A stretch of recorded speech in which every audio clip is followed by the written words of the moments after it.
Welcome, everyone, to today's deep dive. I will start off by just warmly welcoming you, the listener, and offering a really heartfelt divine blessing for your day and for your entire week ahead. May God's peace be with you. Yes, absolutely. Thrilled to be here with you all. So, today's mission, we are jumping into a massive, immersive exploration of chapter 20 of the Gospel of John. And we're pulling from some incredible sources to do this. Right, we've got the Holman and NWA study Bibles, which is just packed with context. Yeah, exactly. Plus, we're looking at historical archaeology and this really brilliant theological essay by Ed Stetzer. It's a great lineup of sources. It really is. And, our hook for today is that this chapter, it isn't just some ancient, dusty text.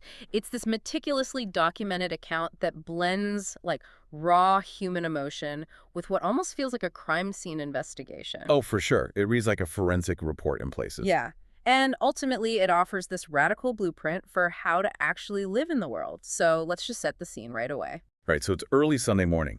The text specifically notes that it is still dark outside. Which just adds to the tension, I mean. Exactly. And a massive stone, we're talking about 1.4 meters in diameter, has been rolled away from the entrance of a tomb. Wait, 1.4 meters? That's huge. It is. And that massive physically moved stone sets off this chaotic chain of events. It goes from absolute panic to this profound realization. Right, because Mary Magdalene sees this, panics, and runs to get Simon Peter and the author, who calls himself the other disciple. Basically John himself, yeah. Yeah, John. And so there's this frantic foot race between these two guys through the dark streets of Jerusalem. And the narrative gives us this hyper-specific detail here.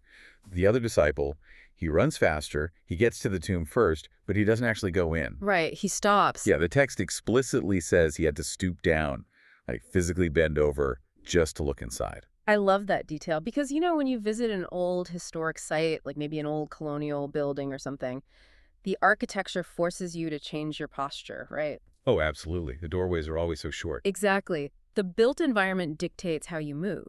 So how does the layout of a first century tomb actually validate that specific detail about him stooping? Well, looking at the archaeological notes, it lines up perfectly. So tombs for the wealthy, like the one owned by Joseph of Arimathea, they were carved directly into solid rocks. Okay, so it's not a freestanding building. Right.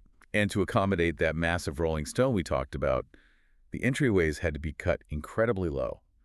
Plus, inside, they had these things called arcosolia. Wait, what are those? They're essentially these arched niches or stone benches carved into the walls where the body would be laid. Oh, gotcha. So between the low door and the layout of the arcosolia in the dark, you couldn't just stroll in. You literally had to bend in half to peer into that space. That is wild. It just makes the text feel so grounded in reality. But okay, so Peter finally catches up. He goes inside, and the detail about what he sees is just fascinating. The linen cloths, right? Yeah, the burial cloths are just lying there.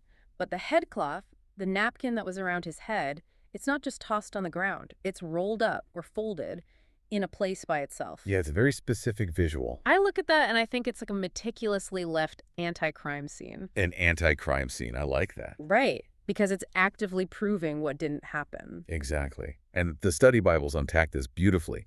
This detail is logically disproving the most common rumor of that era, which was grave robbery. Because thieves wouldn't fold the laundry. Huh? No, they wouldn't. Think about it. Thieves operating in a hurried panic in the dark, risking execution if they're caught. They aren't going to take the body, but leave the immensely valuable spice-soaked linens behind. Oh, right. Because the myrrh and aloes were worth a fortune. Exactly. And even if they did unwrap the body for some reason, they'd hack the cloths off and leave them in a messy pile. The fact that the cloths are collapsed in place and the face cloth is carefully folded. It signals a calm awakening. Precisely. It's a deliberate, unhurried departure, not a hasty heist. Man, that is compelling. But what's crazy is the male disciples see this incredible evidence and then they just go home. They do. They're just entirely confused. Right. But the camera, so to speak, doesn't follow them. The narrative shifts right back to the one person who stayed behind in her grief. Mary Magdalene. Yeah. And this leads to the first actual encounter. She's standing outside crying. She looks in, sees two angels in white sitting where the body was. Right. But then comes this really poignant and honestly almost confusing moment. She turns around, sees Jesus, but assumes he's the gardener. Yeah, people struggle with that part. I mean, I've always wondered about that. Why wouldn't you recognize your closest friend and teacher? You know how your friends walk, you know their silhouette, even in the dark. That's a great question. Mm. But the contextual clues in the study notes really explain it. First, it's still early, so the lighting is terrible. Okay, fair. Second, she is weeping intensely, so her vision is literally clouded by tears. Mm. And psychologically speaking, we're dealing with inattentional blindness. Oh, like when you don't expect to see something, so your brain just doesn't process it? Exactly. Her brain is fully locked into the reality that Jesus was brutally executed. Mm. A resurrected person is the absolute last thing she expects to see in a graveyard. So her brain supplies the most logical alternative. Mm. It must be the gardener. Wow, that makes so much sense. Her grief is overriding her vision. And theologically, the notes suggest that a resurrected body, while completely physical, has a restored or slightly different appearance. Interesting. And the turning point isn't visual at all, it's auditory. Yes. He doesn't say, like, hey, look closer. He just says her name in Aramaic. Mary. And instantly she replies, Rabboni, which means teacher. It's a beautiful moment. Yeah. But Jesus immediately follows it up with a synthesis that kind of shifts the ground beneath her. Right. He tells her not to hold on to him. Yeah. He says, "Do not hold on to me, for I have not yet ascended to the Father." Which sounds a little harsh, honestly. Like she just got her friend back. It does sound abrupt, but the experts explain he's establishing a totally new type of relationship here. It's no longer going to be based on his physical, earthly presence walking next to them. Oh, It's transitioning to a relationship based on his impending spiritual authority, and then he gives her a massive task. He makes her the very first person to announce the resurrection to the others. Which changes everything. Because she goes and tells the disciples, and that drives them to finally gather together. Right, but they are absolutely terrified. Oh, completely. They think the authorities are coming for them next, so it's Sunday evening now, and they're gathered, but they've locked the doors tight. Hiding in fear. Exactly. And suddenly, Jesus is just standing right there among them. He offers the greeting, Shalom Aleichem, peace be with you, and then immediately shows his hands in his side. Proving he isn't a ghost. He's got a real physical body with the actual wounds from Friday. Right. And, you know, I compare this to a coach giving the ultimate locker room speech after what looked like a devastating loss. Oh, I like that analogy. Yeah, but instead of just a pep talk, he breathes on them to impart the Holy Spirit, and then he hands them this massive geopolitical and spiritual mandate. And that mandate brings us right into Ed Stetzer's theological essay. Let's get into that. Stetzer really hones in on verse 21. As the Father has sent me, I also send you. And he unpacks what it means to be sent. Okay, so what does Stetzer say about that? Because missional is a big buzzword. It is. But Stetzer argues that sending is deeply woven into the very nature of God himself. Like the Father sends the Son. The Father and Son send the Spirit. So it's part of the divine DNA. Exactly. Yeah. So Stetzer argues that the church doesn't just have a mission. The mission has a church. The mission has a church. Wow. But let me push you on this a bit, because high-level theology is great, but what does living as sent people actually look like for the listener? Like, practically speaking. Right. How do we apply? Well, think back to the disciples. They were in a locked room, completely separated from the culture outside. I'm playing it safe. Being sent means leaving the safe, locked rooms of our lives.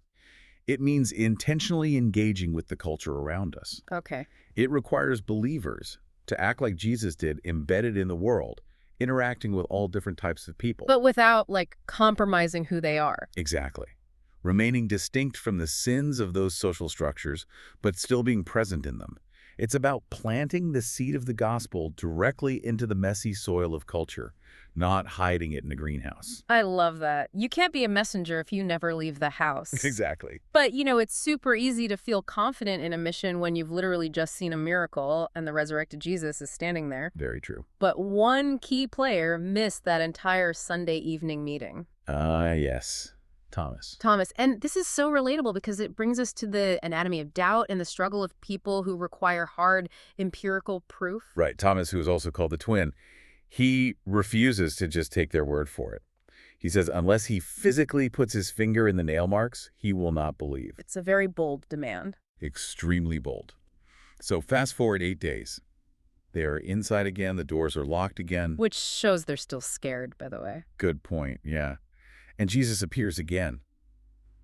And he turns to Thomas and invites him to do exactly what he demanded. And what I find so profound here is my observation that Jesus doesn't scold him. He really Like, doesn't. he doesn't shame Thomas for his curiosity or for needing evidence. He actively accommodates it. I think that really validates the human instinct to question and to seek the truth. That's a great takeaway. And the result of that accommodation is incredible.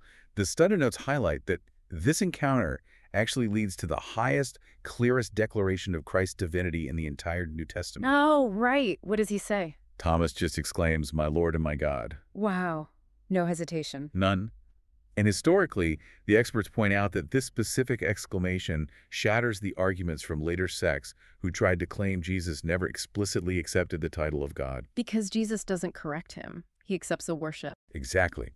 But then, Jesus says something right after that that connects directly to the listener. Yes. Jesus says, "Blessed are those who have not seen and yet have believed." It's such a powerful pivot. It really is. I mean, to you, the listener right now, this is the exact moment the ancient text reaches out across thousands of years and speaks directly to you. It bridges the gap between the first century and today. Because none of us get to touch the physical wounds. We rely on the evidence. Right. And that brings us perfectly to the expert summary of why this gospel was even written. Verses 30 and 31. Exactly. John closes the analysis by acknowledging that, Jesus did many other unrecorded signs. You couldn't write everything down. Right. But this specific curation of evidence, the folded cloths, the locked rooms, the physical wounds, it was all compiled with one ultimate goal. Which is?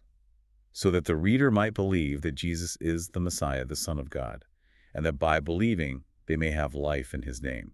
It's a beautiful, deliberate purpose. And it leaves us with this final provocative thought for you to mull over as you go about your week. What's that? Well, the evidence of the empty tomb and Thomas's physical touch, all of that was meant to satisfy the demand for proof, right? Yes. But ultimately, the text suggests that the truest understanding comes when we transition from just demanding to see the evidence to actually living as the evidence. Oh, wow. Living is the evidence. Yeah. Stepping out of our own locked rooms, our fears, our safe spaces to be sent into our communities, just like Stetzer talked about. That is a phenomenal challenge. I think so, too. Well, thank you so much for joining us on this deep dive into the historical, physical, and theological layers of the text. It's been an absolute pleasure. Yes, thank you for being here.